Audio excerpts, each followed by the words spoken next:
슬기로운 사대보험 실무책 해설에 대한 동영상 시작하겠습니다. 안녕하세요. 제45단원 내용입니다. 산재 은폐 금지, 산재 발생 보고 관련된 내용입니다. 이 내용은 우리가 공부하고 있는 사대보험, 즉 산재법 내용에 나오는 것은 아니고요. 산업안전보건법에 나오는 내용입니다. 그러나 이런 말씀을 드리는 것은 만약 회사에서 실제 산재가 발생하게 되면 업무 담당자 입장에서는 기본적으로 어떤 조치를 취해야 되는지 알아야 하기 때문입니다. 개괄적인 내용을 말씀드리겠습니다. 먼저 중대재해가 발생하게 되면 지체 없이 고용노동부에 보고를 하셔야 됩니다. 지체 없이라는 표현은 담당자의 책임 있는 사유로 늦춤 없이 라고 판례는 설시하고 있습니다. 예컨대 직업성 암이라든지 야유회 때 다쳐서 산재가 된 경우라든지 하는 경우에도 모두 보고를 해야 됩니다. 그렇지 않고 있다가 과태료 대상이 될 수 있고요.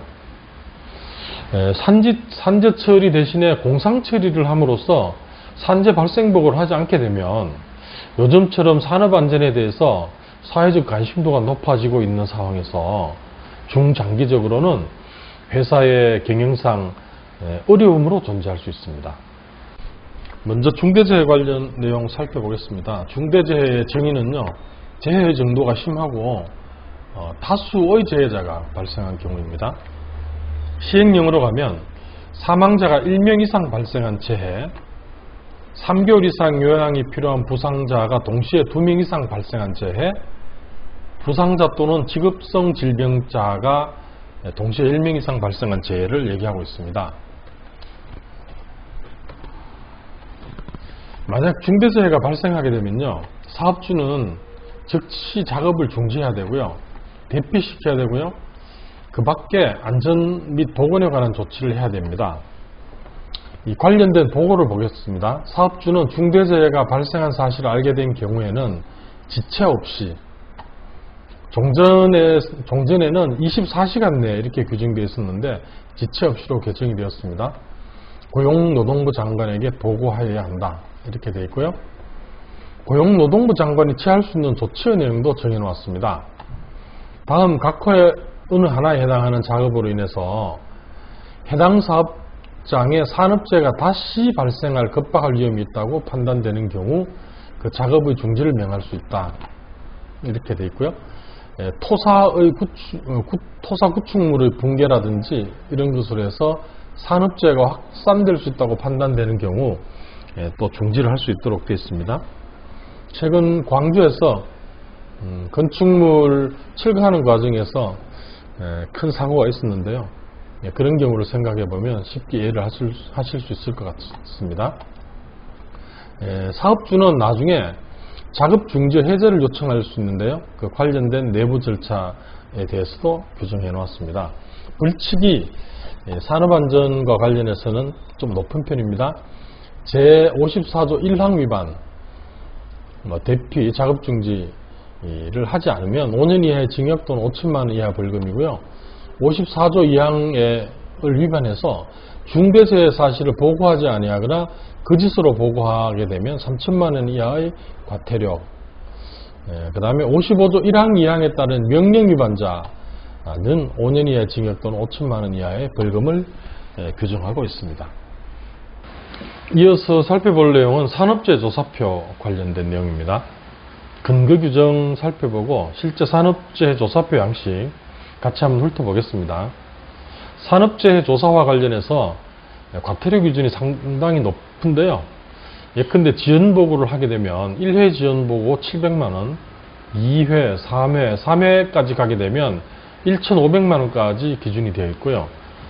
거짓보고는 횟수와 관계없이 1,500만원, 특히 중대재해에 대한 거짓보고는 횟수와 관계없이 3천만원까지 책정이 되어 있습니다. 상당히 높은 수준이죠. 산업재해 조사표 같이 살펴보겠습니다. 근거 규정은 산안법 57조에서 출발합니다.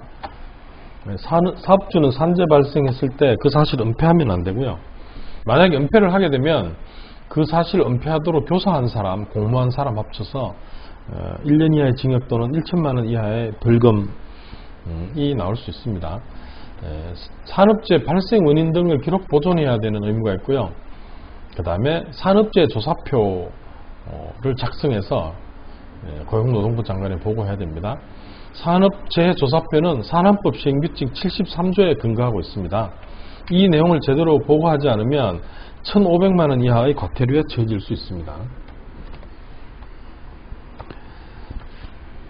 산재 발생 보고 관련 내용 보겠습니다. 사업주는 사망자가 발생하거나 3일 이상의 휴업이 필요한 부상을 입거나 질병에 걸린 사람이 발생한 경우에는 발생한 날로부터 1개월 이내에 산업재해조사표를 작성해서 보고하셔야 합니다.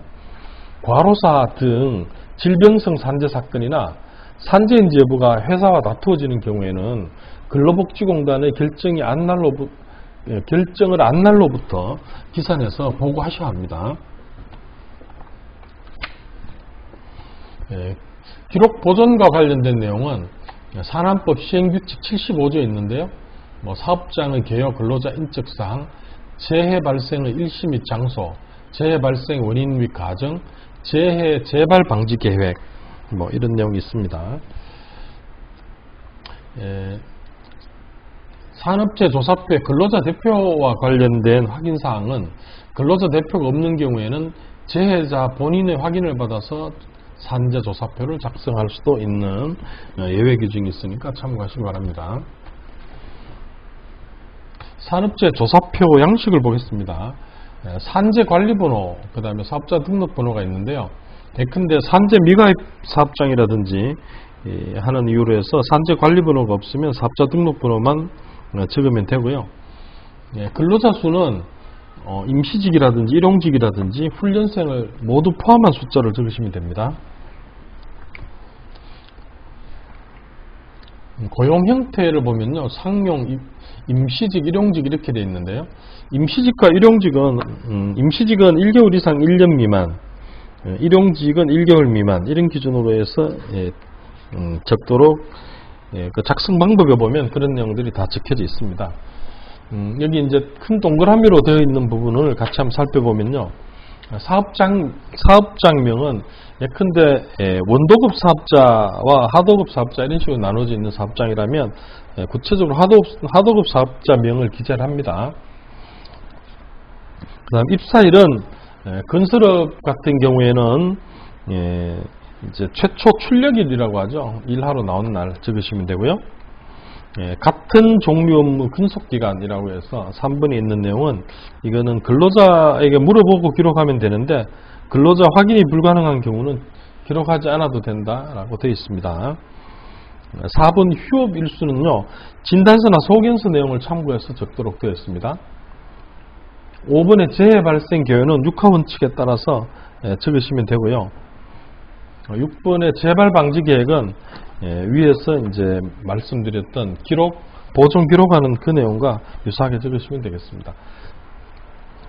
7번 이제 근로자 대표는 좀 전에 예외 사항을 말씀드렸는데요.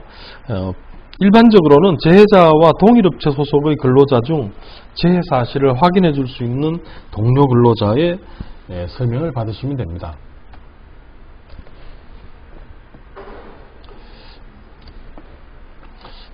좀 전에 이제 이 보고를 하지 않으면 과태료 대상이 되는데요.